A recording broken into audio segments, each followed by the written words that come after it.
ও ব্যবস্থাপনায় যে কে ইলেকট্রিক। ওলি মানেন তো, পীর মানেন তো নাকি? আবার এখন কেউ কেউ বলছে যে পিঠটি দেওয়া ধরার দরকার কি, পীরের কাছে যাওয়া লাগবে না। আবার কেউ বলছে কোরআন হাদিসে যেটা নেই সেটা করা যাবে না। বেরিয়েছে না? আচ্ছা, যিনি বলছেন কোরআন হাদিসে যেটা নেই সেটা করা যাবে না, তার দাদুর নাম কি কোরআন হাদিসে কোনো জায়গায় লেখা আছে? কথা শুনতে পাচ্ছেন? তার দাদুর নাম কি কোরআন হাদিসে কোনো জায়গায় লেখা আছে? নেই।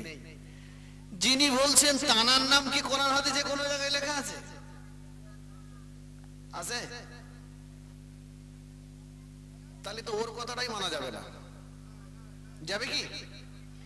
কোরআন হাদিসে যেটা নেই সেটা যদি মানা না যায়, যিনি এ কথাটি বলছেন তার দাদুর নাম কোরআন হাদিসে নেই, তার নামও কোরআন হাদিসে নেই, অতএব সবকিছুর আগে ওর কথাটাই মানা যাবে না। ওরে জুতোর বাড়ি মেরে গ্রাম থেকে বার করতে হবে।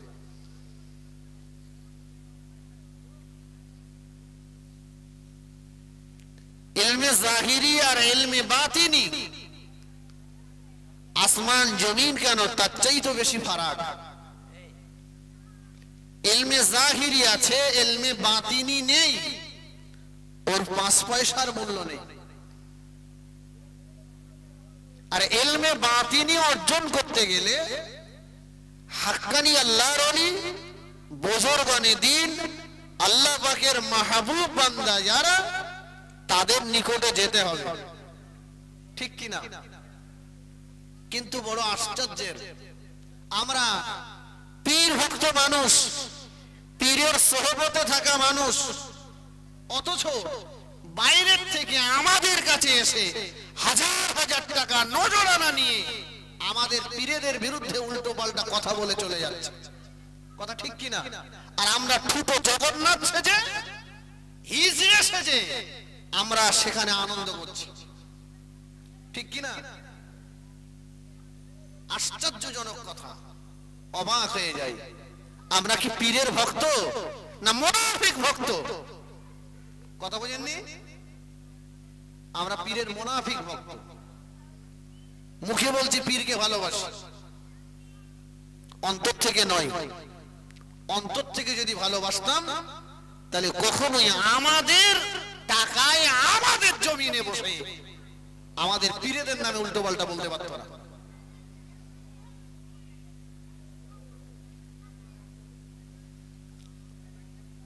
ভাবতে পারেন? বড় অবাক লাগে। জানারা পীর ধরার বিরোধিতা করেন, পীরের বিরোধিতা করেন, ইতিহাস খুলুন। তাদের বাপদাতার 14 পুরুষেরাও পীর ধরেছে, পীরগিরি করেছে। কথা সত্য না মিথ্যা? যিনি দেহমান মাদ্রাসার প্রতিষ্ঠাতা ছিলেন মাওলানা কাসেম নানতুবি সাহেব, তিনি পীর ধরেছেন, পীরের কাছে বায়াত হয়েছেন, মুরিদ হয়েছেন। মাওলানা আশরাফ আলী থানভী সাহেব, তিনি পীর ধরেছেন, পীরের কাছে বায়াত হয়েছেন, মুরিদ হয়েছেন। রশিদ আহমদ নুহি সাহেব পীর ধরেছেন, পীরের কাছে বায়াত হয়েছেন, মুরিদ হয়েছেন। আপনি কত বড় পণ্ডিত? কথা বোঝেননি? বড় পীর সাহেব পীর ধরেছে না ধরেনি? জোরে বলেন। খাজা গরিবে নওয়াজ পীর ধরেছে না ধরেনি? দাদা হুজুর কেবলা পীর ধরেছে না ধরেনি? আল্লামা রুহুল আমিন রহমাতুল্লাহ আলাইহি পীর ধরেছে না ধরেনি?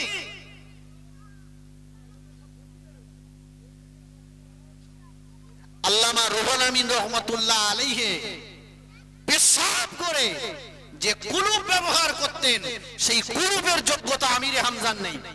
আছে? আল্লামা রুহুল আমিন রহমাতুল্লাহ আলাইহি পেশাব করে যে কুলুব ব্যবহার করতেন, এই কুলুবের যোগ্যতা আমিরে হামজার নেই। কোথাকার কে? সে আমার জমিনে বসে আমার পীরেদের নামে কথা বলে যায়, আর আমরা জগন্নাথ হয়ে বসে থাকি। কি আশ্চর্যজনক কথা! রেকর্ড হচ্ছে আমার কথা, গোটা বাংলা মানুষ শুনুক,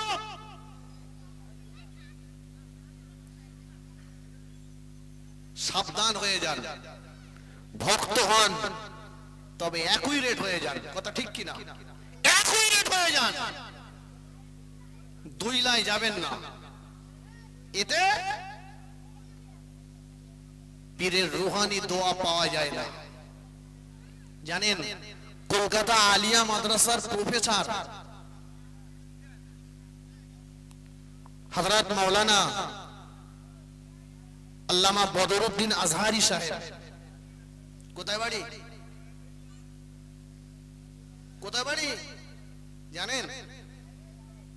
ওই হাওড়া জেলাতে। যিনি মিশরের জামে আজহারি থেকে পড়াশোনা করেছেন।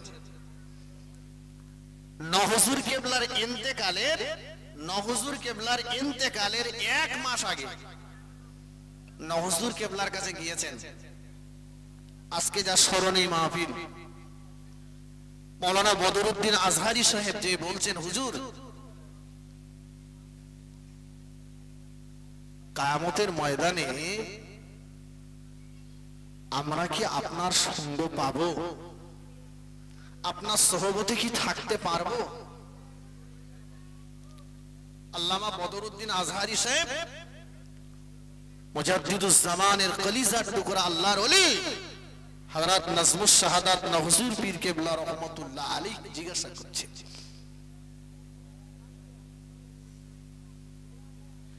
আল্লাহর ওলি নাজমুশ শাহাদাত নহজুর পীর কেবলা রাহমাতুল্লাহ আলাইহি বলেছিলেন,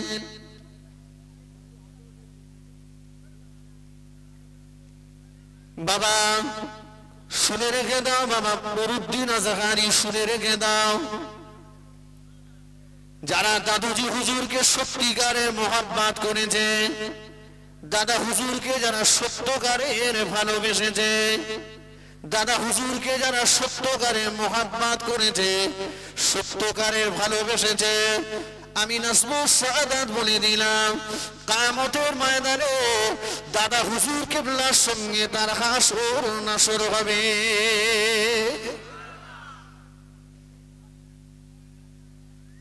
নহজুর কেবলার জীবনীটা খুলে দেখুন। নিজের কথাটা বললেন না, দাদা হুজুরকে টেনেই কথাটা বললেন। দাদা হুজুরকে মোহাব্বত করেছে যারা, তার পীরকে খাঁটি মোহাব্বত করেছে, ভালোবেসেছে, পীরের সাথে যাবে।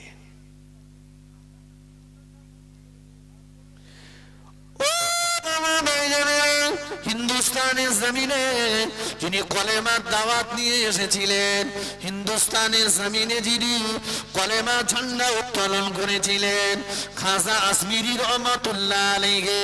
খাজা গরিবে নওয়াজ একটা দুটো দিন নয়, একটা দুটো মাস নয়, একটা দুটো বছর নয়, খাজা গরিবে নওয়াজ একাধারে তার পীর খাজা ওসমান কারণী জুতো দুখানা 20টা বছর ধরে বহন করেছিল। জোরে বল সুবহানাল্লাহ। এই আমিরে হামজা কি খাজা বাবার থেকে বড় আলেম? খাজা বাবার থেকে বড় আলেম? খাজা বাবা তার পীরের জুতো 20 বছর ধরে বয়েছে। আল্লামা রুহুল আমিন রহমাতুল্লাহ আলাইহি যিনি হাদিসের হাফেজ ছিলেন, জীবনে যে কিতাব একবার দেখতেন আল্লামা রুহুল আমিন রহমাতুল্লাহ আলাইহিকে, সেই কিতাব আর দুবার দেখতে হতো না। আল্লামা রুহুল আমিন রহমাতুল্লাহ আলাইহি জীবনে যা কলম চালিয়েছেন, বাংলার জমিনে কোনো মা আজ পর্যন্ত এমন সন্তান জন্ম দেয়নি, কিয়ামত পর্যন্ত দিতে পারবে না। বাংলাদেশের হাজার হাজার আলেমেরা যে আল্লামা রুহুল আমিনের কদমের তলায় ছিল, সেই আল্লামা রুহুল আমিন রহমাতুল্লাহ আলাইহি তার পীরের জুতো দুখানা বুকের সঙ্গে জড়িয়ে রেখেছিলেন। জোরে বলুন সুবহানাল্লাহ।